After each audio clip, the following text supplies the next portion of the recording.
What's up, my passionate food lovers? I know it's been a minute, but I will explain why it's been a minute very soon. But let's make some jollof. So this is my beef already washed and prepared. I'm just going ahead to add my seasoning. You can use any seasoning that's available to you, but this is what I have. So these are the ones that I'm going to use. So I'm just going ahead to add it all, give it a little stir, and then let it marinate for some few minutes. And then I'll put it on fire and let it start cooking.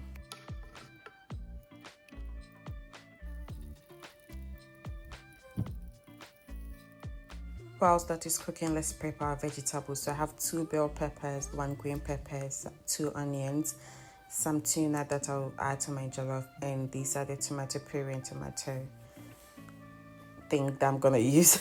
So I've washed my bell pepper, I've broken it into pieces, and I'm going to steam it a little bit on fire with a little bit of rosemary. Now this is going to help me blend it, as I'll be using hand blender instead of a normal blender. So into this I'm going ahead to add my pepper, my red scotch pepper into this, and let it cook. And that's my protein cooking perfectly.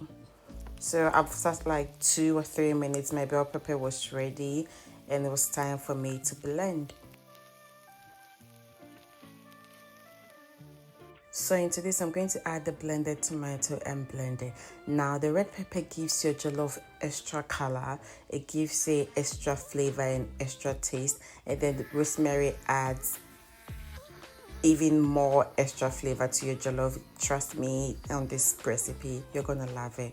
So this is the hand blender that I was talking about. Don't be like me, buy a proper blender. But this is what I did, and I blended it. It took me a long time, but I blended it. So my protein is already on fire frying. So let's start with the jollof itself.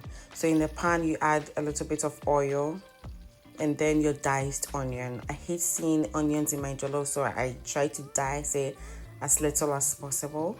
So I'm just gonna leave it to fry or saute a little bit.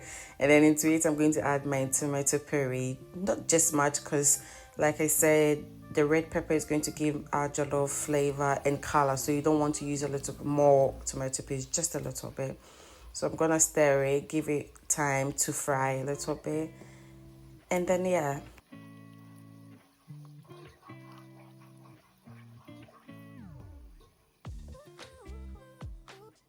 Now for you to know that your thing is ready to cook, you see the change in the oil. The oil is now turning a little bit gold and everything, so you know that your tomato puree is fried enough to add the next thing. So into this, I'm going to add my blended pepper with rosemary.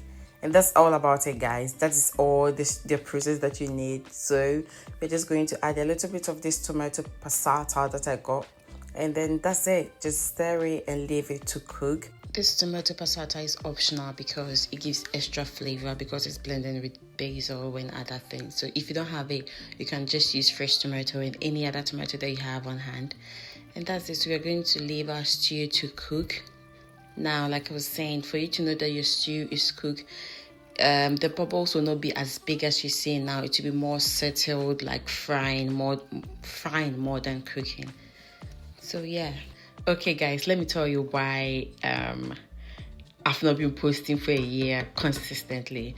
This is because I traveled to the UK. I moved from Ghana to the UK, and it was not an easy transition for me. Like, I had a lot that I had to do, and it was quite difficult for me. Combining that and work and creating content was not easy. But thanks be to God, I found my foot. I found a place that I feel comfortable and confident enough to start posting. So do not be dismayed. Your girl will be posting weekly.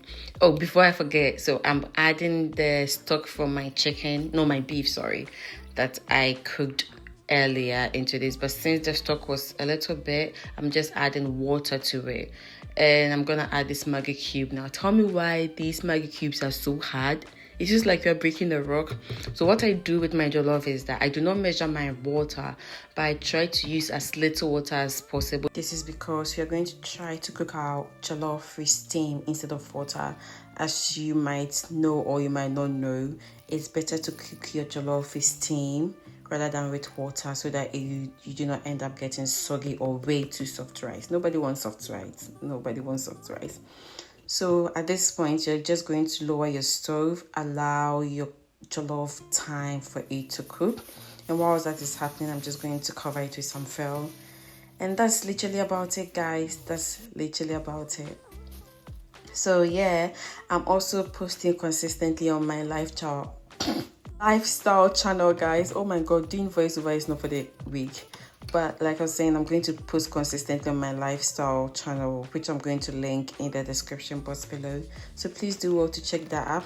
So I'm just going to add my protein into my jollof, cover it, give it like 10 minutes or 15 minutes max to cook. And our jollof will be ready to be served. Now this jollof I was batch cooking it because I didn't want to be cooking every time after work. So what I do is that every weekend I cook something that I'll be taking as lunch to work, and then when it's done, I'll go on to cooking something else. So our jollof is ready. Look at that color that I was talking about. That is from the bell pepper, the red bell pepper. You can never go wrong. Anyways, thank you guys so much for watching. I hope you do like it, subscribe it, and share with your friends. And I'll see you guys in my next video. God bless you. Bye.